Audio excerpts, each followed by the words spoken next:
Pemirsa, sebelumnya pada 30 Mei lalu, dua kubu Partai Golkar yang bertikai yaitu versi Munas Ancol dan Bali akhirnya sepakat menempuh jalan damai untuk islah agar Golkar bisa ikut mencalonkan kadernya dalam pemilihan kepala daerah serentak yang akan digelar akhir tahun ini.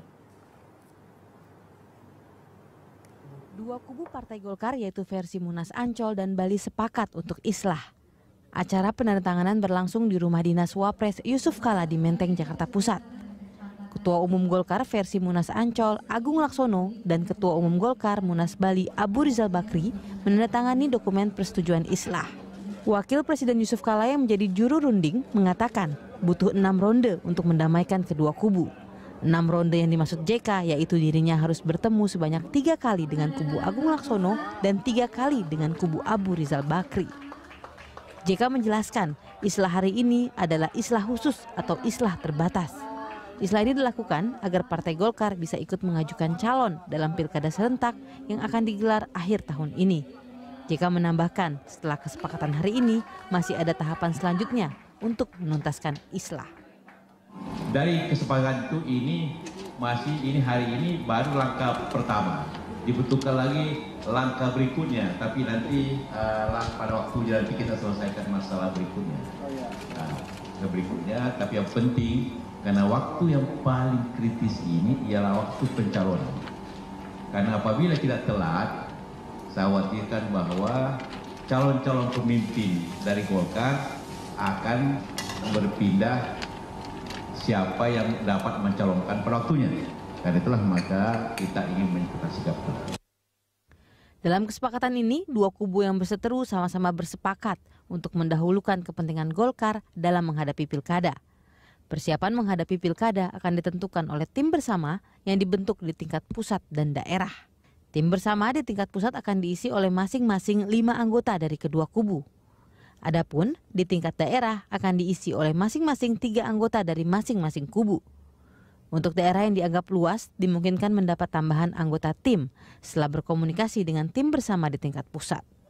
Sementara itu, mengenai islah kepengurusan, masing-masing kelompok bersepakat menunggu proses hukum yang berjalan. Masing-masing kubu berjanji akan menghormati putusan hukum tetap mengenai kepengurusan yang diakui oleh pemerintah. Andika Perdana dan Kristianto, Berita 1. Pemirsa, kita lanjutkan perbincangan. Saya kembali lagi ke Pak Leo. Kalau bicara soal pilkada serentak, sampai di mana prosesnya saat ini? Ya, kami tidak terpengaruh dengan yang kemarin. Kami tetap melaksanakan penjaringan. Oke. Dan seperti saya sekarang Ketua PLT Sumatera Utara sudah selesai melaksanakan penjaringan. Oke. 1-2 hari ini saya tunggu dari Medan nama-nama yang disaring, baru kami langsung ke tim untuk memasukkan di survei. 2 minggu baru kami bawa nanti ke TPA, tim penilai akhir yang langsung dipimpin Pak Agung Laksono. Dengan timnya itu adalah Wakil Ketua Umum, Sekjen, Ketua PP, Ketua Bidang Organisasi, Ketua Bidang Hukum, dan saya sebagai Ketua Korwil. Jadi Korwilnya itu masuk. Nah, itulah tim pusat dan tim daerah dikombine nanti di situ. Nah, untuk hasil menentukan daerah itu tingkat 2, PLT tingkat 2 itu 40%, saya tingkat 1 30%, Ketua Umum 30%, artinya pusat. Nah, dalam formasi ini sesuai dengan kami punya tagline suara rakyat, suara Golkar. Bukan suara Golkar, suara rakyat. Dulu dari pusat semua tentunya. Sekarang dari bawah terbanyak 40%. Tingkat 1 30%, 70%. Dari seluruh proses ini Pak Leo, di titik mana kemudian akan dikombin dengan kubu Agung Laksono kalau memang sesuai dengan islah? Ya, pada saat itu ini islah belum titik. Saya jujur saya mengatakan ini, saya tidak mau bohong-bohong. Karena apa? Yang di nomor 4 tadi.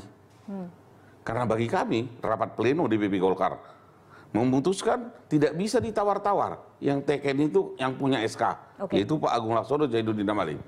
Kalau mereka oke, mari ikut. Kami survei, mana yang kalian survei? Kita deal. Tetapi kalau tidak itu udah bisa. Jadi Anda tidak akan terima kalau kemudian yang diakui... Di luar Agung Laksono dan Zainuddin Amali yang menaikkan tidak bisa kami terima. Ada usulan 4 orang teken, nggak bisa. SK ini atas nama Agung Laksono dan Zainuddin Amali. Di pers saya udah umumkan itu.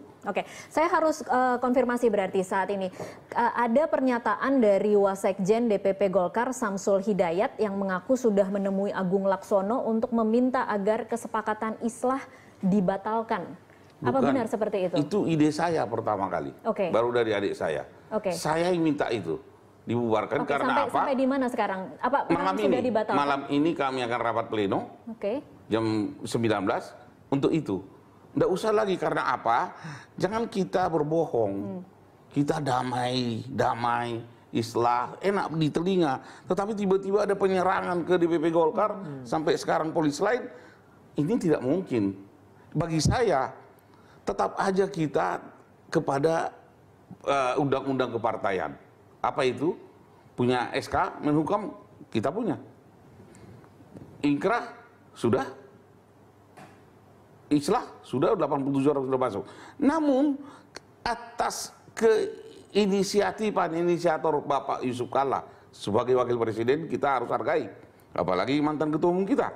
Maka kami ikut, tetapi yang diajak tidak mau memakai SK kita ini, ya tinggalin, selesai. Ada wacana bahwa nanti malam mungkin akan ada rapat yang kemudian akan membatalkan islah itu.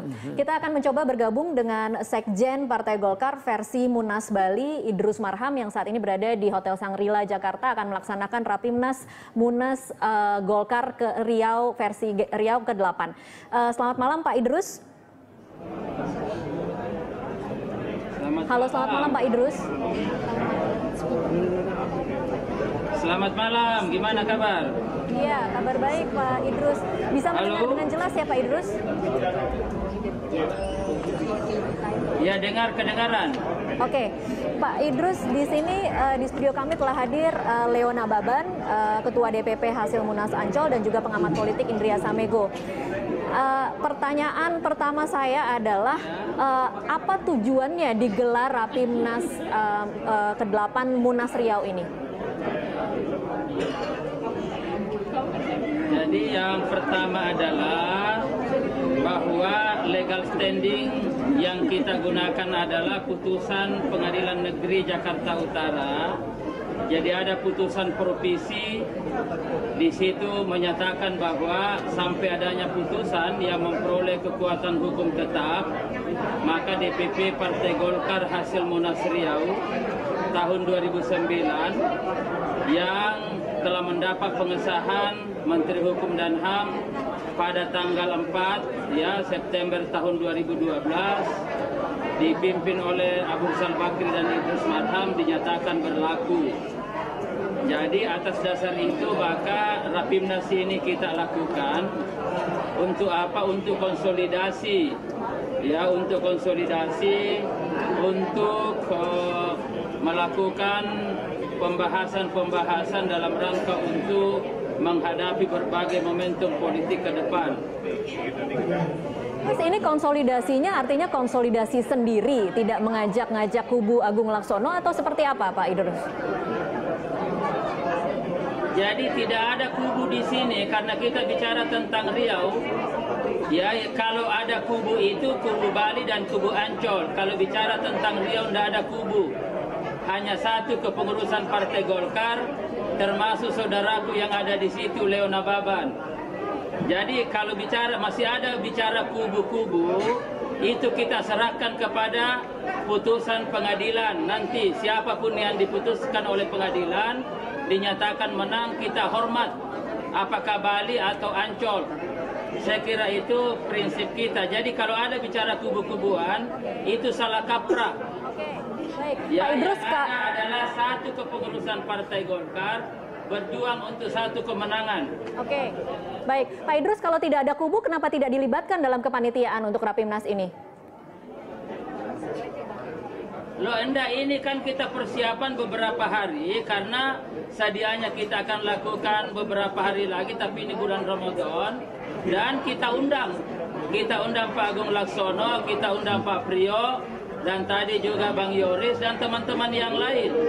Ya, jadi saya kira kalau kita merasa Partai Golkar, kenapa kita mau diundang kalau kita mau tahu pengurus? Jadi yang undang siapa? Yang diundang itu adalah orang-orang yang tidak merasa pengurus. Oke. Ya, jadi sekali lagi yang ada Rapimnas ini adalah kepengurusan Riau. Jadi tidak ada kubu-kubuan. Ya, tidak ada Ancol, tidak ada Bali. Masalah Bali dan Ancol biar kita serahkan ke pengadilan aja sesuai dengan kesepakatan kita. Mari kita bicara tentang dulu Riau dulu sambil menunggu putusan apapun.